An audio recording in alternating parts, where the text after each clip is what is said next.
बघता बघता पटकन संपतं. लहानांपासून मोठ्यांपर्यंत सगळ्यांना आवडतं. प्रवासात आपण अगदी इझिली नेऊ शकतो आणि साधारण प्रवासात 5 ते 6 दिवस हे सहज टिकतं. आज खरं तर ह्या रेसिपीची ऑर्डर होती, म्हणून म्हटलं चला ही रेसिपी तुमच्यावर शेअर करूया. ते म्हणजे आपले छोटेसे नाजूकसे कप केक.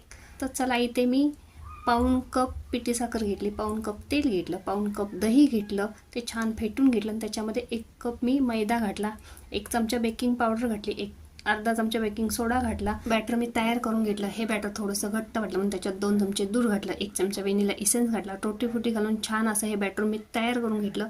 कपकेकच्या मोल्डमध्ये घालून हे बॅटर मी 25 मिनिटं बेक करून घेतलं आणि इथे बेकरी स्टाईल आपले कपकेक तयार झालेले आहेत. अगदी सॉफ्ट असे कपकेक तयार झालेले आहेत. कस्टमरला खरं तर 8च कपकेक हवेत, पण 2 मी शर्विलसाठी एक्स्ट्रा केलेले आहेत. कस्टमरला देण्यासाठी सुद्धा कपकेक इथे मी बॉक्समध्ये भरून तयार ठेवले.